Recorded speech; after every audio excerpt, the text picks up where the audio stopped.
Bienvenidos al módulo de trauma ocular. En este caso vamos a hablar de generalidades del trauma ocular.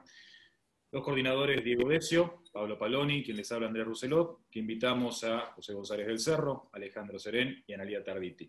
Entre los 6 creo que juntamos más de 60 años de experiencia de guardia en Santa Lucía y la verdad que no se nos podría haber ocurrido un mejor grupo con quien tener esta charla, que trataremos de ser un poquito coloquial para ver qué hacemos y por qué hacemos lo que hacemos frente a las preguntas generales que se nos ocurrieron en funcionalidad de la generalidad del trauma ocular. Bienvenidos a todos. Hola. Bueno, gracias. Gracias. Gracias por la invitación. Aquí entonces en el marco de Oftalmo Córdoba 2020, en la edición virtual de esta tercera edición del Congreso, hablamos un poquito de las principales generalidades del trauma con lo que es la terminología que nos engloba. Básicamente el trauma puede ser abierto o cerrado, y dentro de los cerrados puede haber contusiones, laceraciones lamelares, rupturas de globos, laceraciones con prolapso o sin prolapso, heridas penetrantes, perforantes o el atrapamiento de un cuerpo extraño intraocular que requieren una dificultad mayor en cuanto a su resolución, pero son todos casos graves que hay que saber interpretar rápidamente. Con respecto a cuál es el tiempo crítico para el cierre primario de un trauma con un ojo abierto, es decir, un traumatismo abierto, y fundamentalmente este tiempo crítico. ¿Por qué? Hay que luego de las 6 horas del trauma, ya la herida se considera como contaminada y por lo tanto tiene ya un aumento, digamos, el riesgo de la infección. Pero obviamente que los pacientes son muy poquitos los que llegan dentro de las 6 horas. Entonces, en general a veces llegan, pero tampoco están en condiciones clínicas de operarse y demás, pero si uno tuviera que tomar un tiempo, lo ideal sería operarlo dentro de las 6 horas, si no ya después como que el riesgo de infección siempre es mayor. Muy bien. Sí, yo estoy de acuerdo con lo que dice Ana. Yo por ahí tomo las primeras 24 horas como parámetro para operarlo. Justamente por lo que dice Ana, comúnmente a veces un paciente que tuvo un traumatismo no está clínicamente estable. Claro. Entonces, en las primeras 24 horas, lograr que esté todo el equipo y en esas 24 horas operarlo. Está trabajando nosotros en el hospital, rara vez podemos ver una herida, suturar una penetrante corneal en 6 horas después que haya sucedido. Por la distancia que tiene el paciente, por el ayuno, por la dificultad de reunir el equipo. También. Igual no tenemos que olvidar que también está siempre el tema del ayuno, que muchas veces requiere una anestesia. Exacto. Entonces también muchas veces nos condiciona eso, así que... Bueno, ahí por ahí se pueden desprender un par de cosas. Número uno, que en cuanto llega el paciente, ser muy insistente con el ayuno, ya que si lo planteamos una resolución con anestesia general, si el paciente y su familia no entienden que el ayuno debe ser estricto, por ahí se condiciona a tener un resultado peor por demorar más la cirugía. Y no pocas veces he tenido el disgusto que me pase que le den una galletita o un cafecito con leche a un chico sí. que debe operarlo. Y por ahí la otra que es importante es que esas 6 horas está buenísimo siempre que se pueda y siempre que tengamos la estabilidad del cuadro del paciente. Que no sea un paciente que tenga riesgo de vida, y eso en el hospital muchas veces nos ha pasado, que piensan que lo más importante es el ojo y de golpe tiene un cuchillo atravesado de lado a lado. Bueno, pasando a otro tema, ¿cuándo evisceran un ojo con un trauma ocular y cuándo lo nuclean? Lo ideal siempre creo que es conservar el órgano, porque la verdad que es bastante traumático, uno está a veces acostumbrado, pero los pacientes realmente, para el paciente es muy traumático perder un ojo. En el caso de la evisceración, yo tomo obviamente un ojo que no tiene visión primero, y después me fijo, en general, cuando la herida es córnea escleral, me fijo más en la córnea que en la esclera, porque la esclera considero que es más generosa para cerrar. En cambio la córnea, si es una herida grande, de esas anfractuosas, con pérdida de sustancia, que pienso que va a ser difícil lograr la hermeticidad, prefiero sí, si un ojo que no tiene visión, sacarlo antes que dejar un ojo ciego doloroso, ¿sí? Entonces me fijo más en la córnea que en la esclera. La esclera considero que es más generosa, y siempre y cuando no nos quede tejido encarcerado y demás, pero me fijo más en la herida corneal que en la escleral. Y la realidad de la nucleación, yo creo que siempre el miedo es la oftalmía simpática, pero creo que con el advenimiento tanto de los inmunosupresores y ya con la aparición de los corticoides para la oftalmía simpática, la realidad es que yo tuve una sola y anduvo perfecto con la medicación. Así que considero que la enucleación es algo muy raro, y la única indicación que creo le veo es cuando ya es una nucleación en curso, digamos, que ya por el traumatismo el ojo está casi nucleado y uno terminaría de hacerla, no sé. Sí, ¿alguien ha nucleado algún ojo por guardia por un trauma ocular? Yo, en lo personal, nunca No. nucleé, no sé si alguno No. se nucleó. Nosotros, Pablo, una mujer que se tropezó y cayó sobre un caño de 8 y el ojo vino directamente con el nervio óptico avulsionado mirando hacia el nasal y el ojo mirando hacia temporal y estaba unido con el recto inferior y el recto externo. A esto que dijo recién Analía, ya tiene una ecuación en curso. Yo considero también, o sea, lo mismo que dijo Analía, que el objetivo siempre es cerrar un globo ocular y evitar la evisceración, y en el caso que el globo ocular esté muy, muy dañado, yo prefiero la evisceración. Igual los estudios que se han hecho, o sea, los trabajos que se hacían antes, cuando un ojo estaba muy dañado, con el miedo que tenían a que el otro ojo se afectase por la enfermedad simpática, directamente se nucleaban. Entonces, Claro. nunca hice un estudio comparativo si un grupo se evisceraba y otro grupo se nucleaba. Entonces, yo creo que ahí está el problema. Y en la mayoría de los libros de trauma ocular aconsejan primero el cierre primario y o si no la evisceración. Y la evisceración, la verdad que, como dijo Analia Tarditi, que sea en curso. Y con las evisceraciones cada vez soy más conservador, es decir, ojo que tiene chances de cerrar y no ser un estorbo para el paciente, es mucho mejor cerrarlo, es mucho mejor lo estético, el resultado que va a tener, y si después va a ser un ojo ciego doloroso, se le hace una alcoholización, pero yo soy mucho más conservador. Y siempre todo, como decís vos, Andrés, consensuado con el paciente. Vos al paciente le tenés que decir, mira, tenés tales y tales riesgos, el ojo yo te puedo sacar el contenido interior, el ojo te lo puedo sacar entero, y que el paciente sea el que decida. Bien. Bueno, ¿qué tratamiento antibiótico sistémico hasta el momento de la cirugía, es decir, si el paciente está ambulatorio o internado, pre y post quirúrgico utilizan, si es que utilizan? Yo intravenoso le pido a la clínica que le haga, depende si tengo sospecha de cuerpo extraño o no, le hago ciprosola si no tengo sospecha de cuerpo extraño, y cipro con clinda si sospecho cuerpo extraño, intravenoso. Sí, yo en realidad si lo puedo internar al paciente, lo interno con tratamiento endovenoso. Si por ahí me llaman que tienen un ojo abierto y está en otro lado y lo van a derivar, le digo que le den igual el Avelox, que no sé si se está haciendo ahora, creo que ya se dejó de fabricar, pero hasta hace poco lo estaba usando.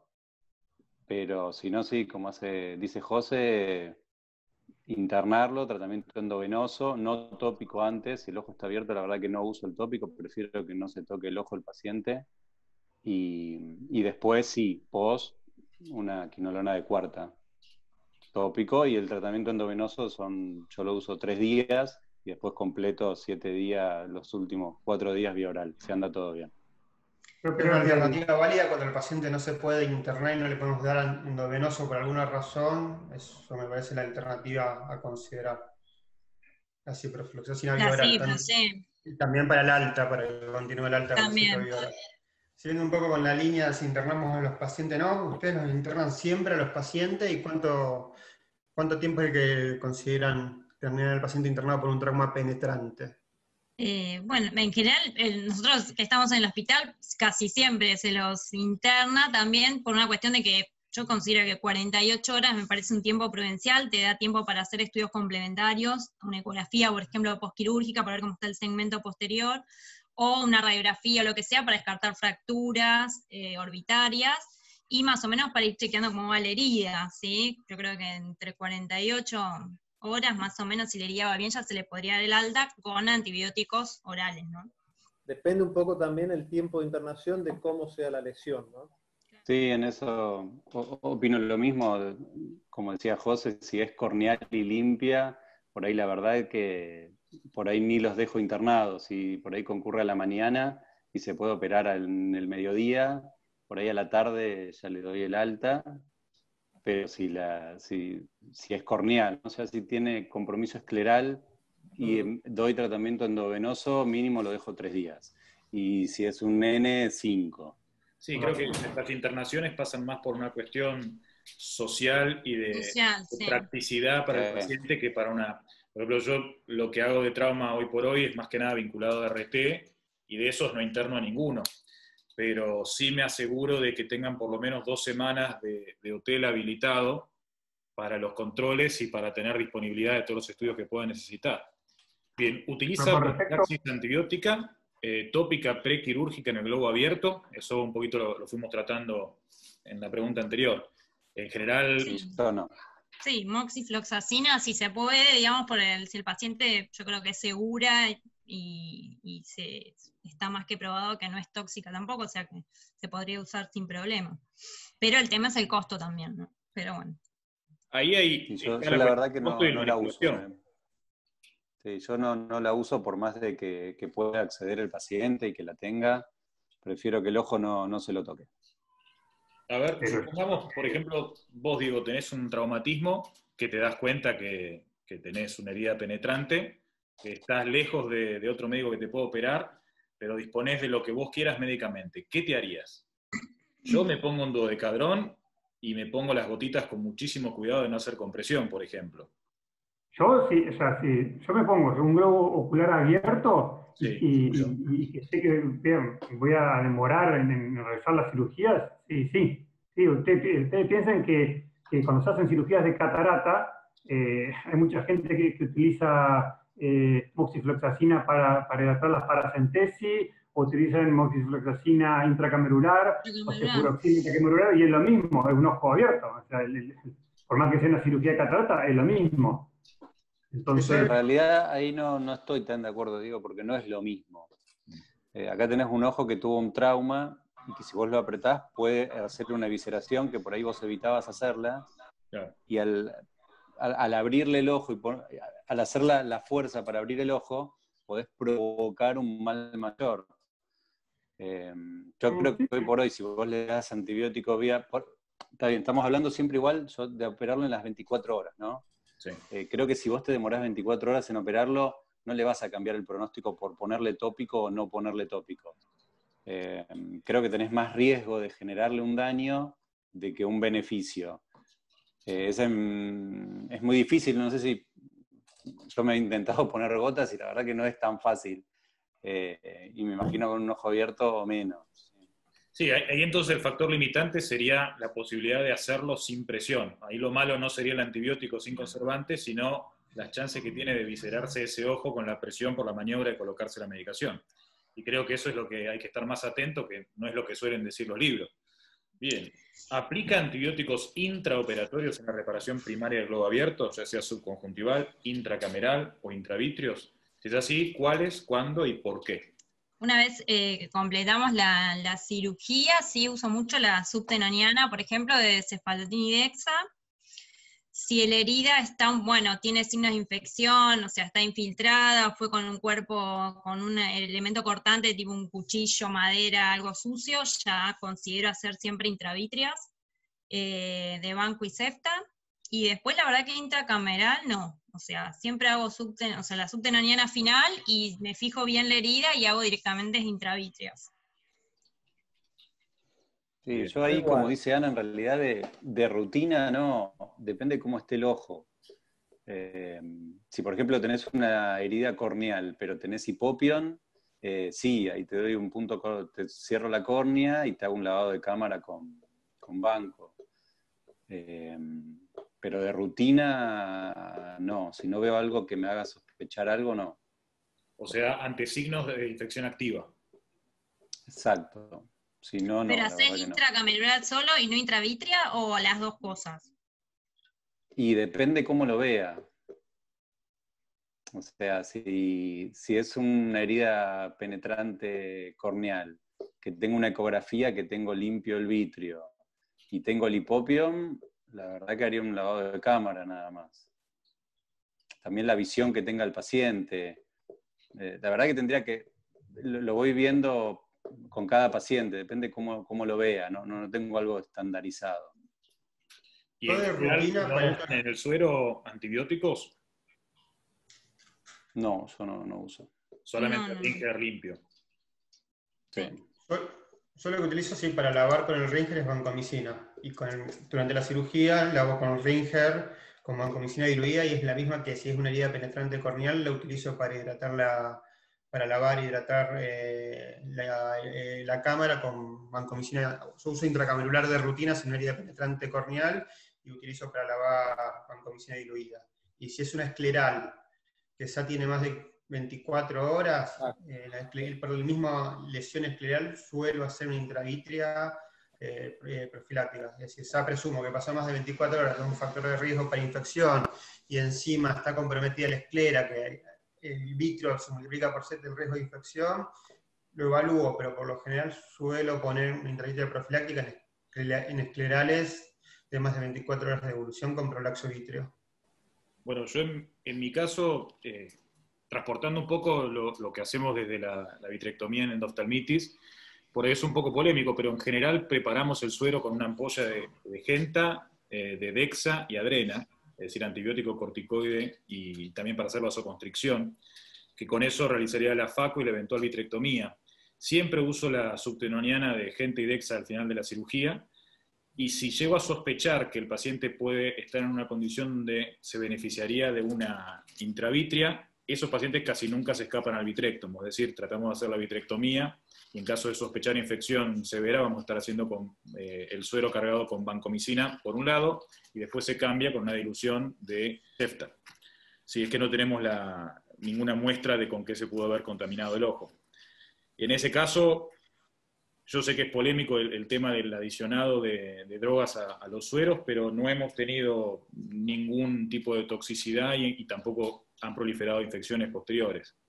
Sí, yo creo que eso que dijo Andrés, también todo depende del cirujano, ¿no? Porque hay cirujanos que se dedican al segmento anterior y no hacen posterior. Bueno, en el caso de Andrés, que hace las dos cosas, puede llegar a hacerlo. Yo creo que lo principal es el cierre primario, y después ver si una persona se dedica a hacer la parte retina, lo puede hacer en el momento, o verá por la experiencia, o se puede diferir el cuadro. También una vez que aprendí de Pablo Paloni, que dijo que cuando uno opera a un bebé, que sí o sí, o un chico que requiere anestesia general, y después es difícil evaluarlo, a veces creo que no está de más colocar una intravítrea por lo menos de vancomicina, porque pensar que la mayoría de las infecciones, por más que sea por un traumatismo, son por gram positivo, y bueno, y intentar evitar una infección en un chico, porque un adulto es más fácil de revisarlo, Claro. de llevarlo nuevamente a un quirófano, ya sea con anestesia local o general.